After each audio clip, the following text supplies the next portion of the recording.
ಸಮುದ್ರಕ್ಕೆ ಸೇರುತ್ತೆ. ಇದು ಸನ್ಮಾನ್ಯ ನರೇಂದ್ರ ಮೋದಿ ಅವರ ಸಮುದ್ರಕ್ಕೆ ಸೇರುತ್ತೆ.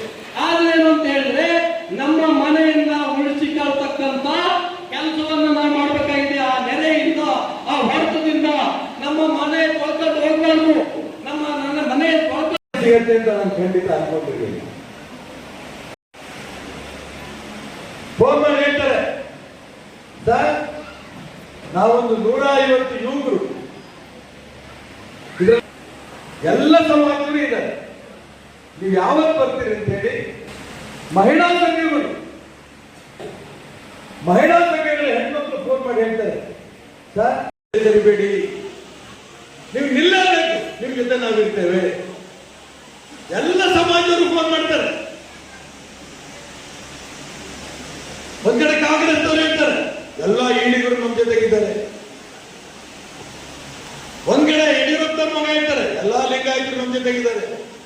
ನಾನು ಹೇಳ್ತೇನೆ, ಈಡಿಗರು ಲಿಂಗಾಯತರು ಎಲ್ಲ ಸೇರಿ ಇಡೀ ಹಿಂದೂ ಸಮಾಜ ನನ್ನ ಜೊತೆಗಿದೆ. ಈ ನಂಬಿಕೆ ನನಗಿದೆ. ಬೆಳಿಗ್ಗೆ 6 ಗಂಟೆ ಹೊರಟು ನಾನು ಭದ್ರಾವತಿ ಭಾಗದಲ್ಲಿ ಹೋಗಿದ್ದೇನೆ. ಆ ಹಳ್ಳಿಗಳಲ್ಲಿ 6 ಗಂಟೆಯಿಂದಲೇ ಕಾಲದಲ್ಲಿ ಕೂತಿದ್ರು. ನಾನು ಇಲ್ಲಿ 10:30 ಬರಲೇಬೇಕಪ್ಪ ಅಂತ ಕೈ ಮುಗಿದು ಪ್ರಾರ್ಥನೆ ಮಾಡಿ ತಪ್ಪಿಸ್ಕೊಂಡ್ಬಂದೆ.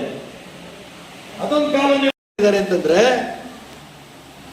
ಸಾರ್ ಸಿ ಟಿ ರವಿಗೆ ಯಾಕೆ ಕೊಡ್ಲಿಲ್ಲ, ಪ್ರತಾಪ್ ಸಿಂಹಗೆ ಯಾಕೆ ಕೊಡ್ಲಿಲ್ಲ, ಸದಾನಂದ ಗೌಡ್ರೆ ಏನ್ ತಪ್ಪು ಮಾಡಿದ್ರು, ಈ 3 ಜನ.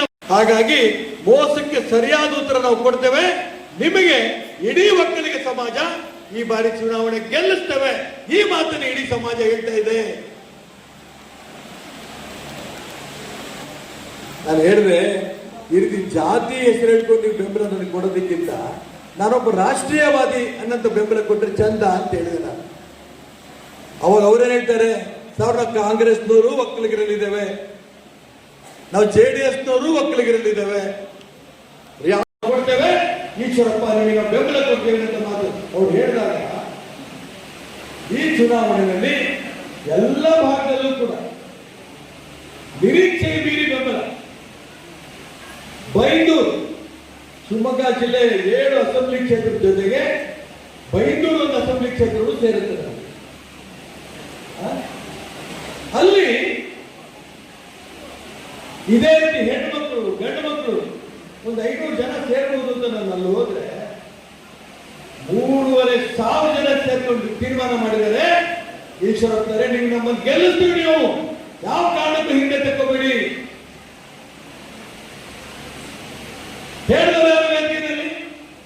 ಇಡೀ ಹಿಂದೂ ಸಂಘಕ್ಕೆ ಅನೇಕ ಅನ್ಯಾಯ ಆಗಿದೆ. ಇಡೀ ಬೀರುಗಾರ ಸಮೂಹ ನಾವು ನಿಮ್ಮ ಜೊತೆ ನಿಲ್ತೇವೆ. ನಾನು ಯಾಕೆ ಎಲ್ಲ ಅಂಶಗಳು ನಿಮ್ ಗಮನಕ್ಕೆ ತರ್ತಾ ಇದ್ದೀನಿ ಅಂತಂದ್ರೆ, ಎಲ್ಲಾ ಸಮೂಹವನ್ನು ಕೂಡ ಒಟ್ಟಾಗಿ ತಗೊಂಡು ಚುನಾವಣೆ ಗೆದ್ದು ಭಾರತೀಯ ಜನತಾ ಪಾರ್ಟಿಯ ಪಾದಕ್ಕೆ ಹೋಗ್ತೇನೆ. ನರೇಂದ್ರ ಮೋದಿಗೆ ನಿಮ್ಮೆಲ್ಲರ ಪರವಾಗಿ ಪ್ರೈಮ್ ಮಿನಿಸ್ಟರ್ ಆಗಿ ಅಲ್ಲೋಗಿ ಕೈ ಎತ್ತುತ್ತೇನೆ. ಇದು ನನ್ನ ನಂಬಿಕೆ, ಇದು ನನ್ನ ವಿಶ್ವಾಸ. ಅನ್ನಂತ ಕಲ್ಪನೆ ನಿಮಗೂ ಬರಬೇಕು. ಪರಿವರ್ತನೆಯಾಗಿ ಚುನಾವಣೆ ಗೆಲ್ಲೋದು ಅಷ್ಟೇ ಉದ್ದೇಶ ಅಲ್ಲ, ಗೆದ್ದ ನಂತರ ಕೇಂದ್ರದ ನಾಯಕರು ಕಂಡುಬಿಡ್ತಾರೆ ಕರ್ನಾಟಕ ರಾಜ್ಯದ ಮೇಲೆ ಇಷ್ಟೆಲ್ಲ ವ್ಯವಹಾರ ನಡೀತಿದೆ, ಇಷ್ಟೆಲ್ಲ ಅನ್ಯಾಯ ನಡೀತಿದೆ, ಬಿಜೆಪಿಯನ್ನು ಪರಿಶುದ್ಧ ಮಾಡಬೇಕು ಅಂತ ಜನ ತೀರ್ಮಾನ ಮಾಡಿದ್ದಾರೆ ಅಂತಂದಾಗ ಕರ್ನಾಟಕ ರಾಜ್ಯದಲ್ಲೂ ಕೂಡ ಭಾರತೀಯ ಜನತಾ ಪಾರ್ಟಿ ಪರಿವರ್ತನೆ ಮಾಡೋದಕ್ಕೆ ಕೇಂದ್ರದ ನಾಯಕರು ಗಮನ ಕೊಡ್ತಾರೆ. ಅದಕ್ಕೋಸ್ಕರ ಚುನಾವಣೆ. ಇವತ್ತು ಚುನಾವಣೆ ನಿಂತ ಸಂದರ್ಭದಲ್ಲೇ ಅನೇಕ ಚರ್ಚೆಗಳು ರಾಜ್ಯದಲ್ಲಿ ಆಗ್ತವೆ. ಒಬ್ಬ ಪಕ್ಷೇತರವಾಗಿ ಒಬ್ಬ ವ್ಯಕ್ತಿ ನಿಂತಿದ್ದಾರೆ ಅಂತ ವಿಶೇಷ ಅಲ್ಲ. 40 ವರ್ಷ ನಿಮ್ಡಿ ಮಹಲ್ಲಿಗೆ ರಾಷ್ಟ್ರಭಕ್ತ ಬಳಗದ ಕಾರ್ಯಕರ್ತ ಯಾರು ಅಂದ್ರೆ ನೀವೇ ಕಾರ್ಯಕರ್ತರು. ನಿಮ್ಮನ್ನು ಬಂದು ಯಾರೋ ಮಾತಾಡಿಸಿ ಈಶ್ವರಪ್ಪನವ್ರ ಗುರುತು, ನನ್ನ ಗುರುತು ಯಾರು ಹೇಳಿ ಚುನಾವಣೆ ಮಾಡೋಣ, ಯಾವ್ದು ನನ್ನ ಗುರುತು ಯಾರು ಗೊತ್ತಾ? ನನಗೆ ಗೊತ್ತಿಲ್ಲ. ಇನ್ನು 19ನೇ ತಾರೀಕು ಚುನಾವಣಾ ಆಯೋಗರು ಗುರುತು ಯಾವುದು ಅಂತ ಹೇಳ್ತಾರೆ.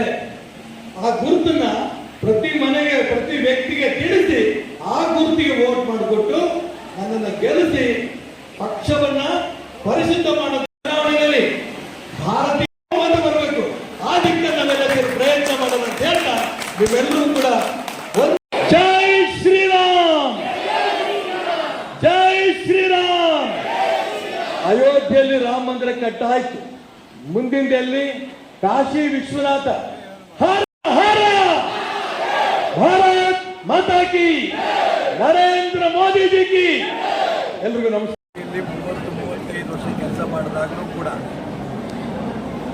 5 ಬಾರಿ ಶಿವಮೊಗ್ಗದಲ್ಲಿ MLA ಆದರೂ ಕೂಡ ಲೋಕಸಭೆಗೆ ಈ ಥರ ಸ್ಪರ್ಧೆ ಮಾಡಿದಂಥ ಸಂದರ್ಭದಲ್ಲಿ ನನಗೆ ಅದನ್ನೆಲ್ಲ ಹೋಲಿಸಿದಷ್ಟಕ್ಕೂ ಹೆಚ್ಚಾಗಿ ಅತಿ ಹೆಚ್ಚು ಜನ ಬೆಂಬಲ ನನಗೆ ಈಗ ಕಾಣ್ತಾ ಇದೆ. ನೀವೇ ನೋಡ್ತಿದ್ದೀರಿ ಸಾಗರದಲ್ಲಿ ನಮ್ಮ ಕಾರ್ಯಕರ್ತರು ಪ್ರಯತ್ನ ಮಾಡಿ 4 ದಿನ 4 ದಿನದಲ್ಲಿ ಇಷ್ಟು ದೊಡ್ಡ ಸಂಖ್ಯೆಯಲ್ಲಿ ಜನ, ಹೆಣ್ಮಕ್ಳು, ಯುವಕರು ಒಂದು ಬೆಂಬಲ ಕೊಡ್ತೀನಿ ನೋಡಿದಾಗ 100ಕ್ಕೂ ನಾನು ಗೆಲ್ತೀನಿ ಅಂತ ವಿಶ್ವಾಸ ನನಗೆ ಬರ್ತಾ ಇದೆ. ಯಾಕೆಂತಂದರೆ ಎಲ್ಲರ ಮನಸ್ಸಿನಲ್ಲೂ ಕೂಡ ಈಶ್ವರಪ್ಪ ತಗೊಂಡ್ರಂಥ ಸೈದ್ಧಾಂತಿಕ ಹೋರಾಟ ಸರಿ ಇದೆ, ಈ ಭಾವನೆ ಎಲ್ರಿಗೂ ಇರೋದ್ರಿಂದ ಯಾವ ಹಳ್ಳಿಗಳಿಗೆ ಹೋದ್ರೂ ಕೂಡ ನನಗೆ ಹಳ್ಳಿ ಹೆಸರು ಗೊತ್ತಿಲ್ಲ, ಅಲ್ಲಿ ಕಾರ್ಯಕರ್ತರು ಯಾರಿಗೂ ಗೊತ್ತಿಲ್ಲ. ಸರ್ ನಾವು ಈ ಸರಿ ನಿಮಗೆ ಗೆಲ್ಲಿಸ್ತೀವಿ, ಅಲ್ಲಿ ಸಿಂಬಲ್ಲೂ ಇನ್ನೂ ಅವ್ರಿಗೆ ಯಾರಿಗೂ ಗೊತ್ತಿಲ್ಲ.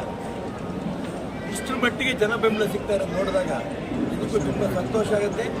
ಏನು ಭಾರತೀಯ ಜನತಾ ಪಾರ್ಟಿನಲ್ಲಿ ಪರಿವರ್ತನೆ ಆಗಬೇಕು ಅನ್ನೋಂಥ ಅಪೇಕ್ಷೆ ನಂದು ಇದೆ, ಸಾವಿರಾರು ಜನ ಕಾರ್ಯಕರ್ತರದ್ದು ಇದೆ, ಸಾಮಾನ್ಯ ಜನರದ್ದು ಇದೆ. ಹಾಗಾಗಿ BJPಯಲ್ಲಿರುವಂಥ ಏನು ವ್ಯತ್ಯಾಸಗಳಿದೆ ಅದು ಖಂಡಿತ ಪರಿವರ್ತನೆ ಆಗುತ್ತೆ ಅನ್ನೋದು ವಿಶ್ವಾಸ ನನಗೆ ಈ ಚುನಾವಣೆ ಮುಖಾಂತರ ಕಾಣ್ತಾ ಇದೆ. ಆದರೆ ನೀವು ಈಗ ಹೇಳ್ತಾ ಇರೋದು ಅವರು ನಿಮಗೆ ಈ ರೀತಿ ಯಾವ ರೀತಿ ಬೆಂಬಲ ಕೊಡ್ತಾ ಇದ್ದಾರೆ? ಒಂದು ಪೊಲಿಟಿಕಲ್ ಪಾರ್ಟಿನಲ್ಲಿ 40 ವರ್ಷ ಇದ್ದು ಹೊರಗೆ ಬರಬೇಕಾದ್ರೆ ತಾಯಿನ ಬಿಟ್ಟು ಬಂದಷ್ಟು ನೋವು ನಂಗೆ ಆಗ್ತಾ ಇದೆ. ನಾನೊಬ್ಬರೇ ಮಾಡ್ತೀನಿ, ಫೈಟ್ ಮಾಡ್ತೀನಿ, ನಾನು ಹಿಂದಿನಿಂದ ನಿಮ್ಗೆ ಏನೇ ಸಪೋರ್ಟ್ ಮಾಡಬೇಕು ಮಾಡಿ ಅಂತ ಅವ್ರ ಹತ್ರ ಎಲ್ಲರ ಹತ್ರ ಮಾತಾಡಿದ್ದೀನಿ. ಆದರೆ ಅವ್ರಿಗೂ ನೋವಿದೆ, ನೀವೊಬ್ಬರೇ ಹೋರಾಟ ಮಾಡ್ತಿದ್ದೀರಿ ಅಂತ ಅಂದ್ಬಿಟ್ಟು ಹಿಂಭಾಗಲಿಂದ ಹಿಂದ್ಗಡೆಯಿಂದ ಏನೇ ಸಹಾಯ ಮಾಡಬೇಕು ಅವರೆಲ್ಲರೂ ಸಹಾಯ ಮಾಡ್ತಾ ಇದ್ದಾರೆ. ಅವ್ರು ಯಾಕೆ ಅಂತಂದರೆ ಅವ್ರ ಚುನಾವಣೆ ನಿಲ್ಲೋದಕ್ಕೆ ನನಗೂ ಇಷ್ಟ ಇಲ್ಲ, ಅವರು ಇಷ್ಟ ಇಲ್ಲ. ನಾನೊಬ್ಬ ನಿಲ್ತಾ ಇದ್ದೇನೆ. ನಿಂತಾಗ ಇಡೀ ರಾಜ್ಯದಲ್ಲಿ ಇದ್ರ ಬಗ್ಗೆ ಚರ್ಚೆ ಆಗ್ತಾ ಇದೆ, ದೇಶದಿಂದಲೂ ಚರ್ಚೆ ಆಗ್ತಾ ಇದೆ. ಹಾಗಾಗಿ ಅವರೆಲ್ಲರೂ ಬೆಂಬಲ ನನಗಿದೆ. ನಾನು ಚುನಾವಣೆ ಗೆದ್ದ ನಂತರ ಭಾರತೀಯ ಜನತಾ ಪಾರ್ಟಿ ಕರ್ನಾಟಕ ರಾಜ್ಯದಲ್ಲಿ ಒಂದು ರೀತಿಯ ವ್ಯವಸ್ಥಿತವಾಗಿ ಹೋಗುತ್ತೆ ಅನ್ನೋ ನಂಬಿಕೆ ನನಗಿದೆ. ನರೇಂದ್ರ ಮೋದಿ ಇವತ್ತು ವಿಶ್ವ ನಾಯಕ, ಸಾಮಾನ್ಯ ಜನರ ದೇವರು. ಆ ದೇವರು ಭಾರತವನ್ನು ನಡೆಸೋಂಥ ಅವಕಾಶ ಆ ದೇವರೇ ಸೃಷ್ಟಿ ಮಾಡಿಕೊಟ್ಟಿದ್ದಾರೆ. ಅವ್ರು ಪ್ರಧಾನಮಂತ್ರಿ ಆಗಬೇಕು. ಅವ್ರು ಪ್ರಧಾನಮಂತ್ರಿ ಆಗೋದಕ್ಕೆ ಏನೇನು ಅವರು ನಂಬಿಕೆ ಇಟ್ಕೊಂಡು ಕೆಲಸಗಳು ಮಾಡ್ತಾರಲ್ಲ, ಆ ನಂಬಿಕೆ ಇಟ್ಕೊಂಡು ಕೆಲಸ ಮಾಡಿದ್ದಕ್ಕೋಸ್ಕರ ಅವರು ಉನ್ನತ ಸ್ಥಾನಕ್ಕೆ ಹೋಗಿರೋದು. ಆ ವ್ಯಕ್ತಿ ಇಡೀ ರಾಜ್ಯದ, ಇಡೀ ದೇಶದ ಎಲ್ಲ ಸಾಮಾನ್ಯ ಜನರ ಹೃದಯದಲ್ಲಿದ್ದಾನೆ. ಆ ಹೃದಯದಲ್ಲಿರೋಂಥ ಮೋದಿನ ಆಶೀರ್ವಾದ ನನಗಿರಲಿ ಅಂತೇಳಿ ಗೊತ್ತಿದ್ದರೆ ಯಾವ ಮುಲಾಜಿದ್ದು ಹೇಳ್ತಿದ್ದೆ ನಾನು.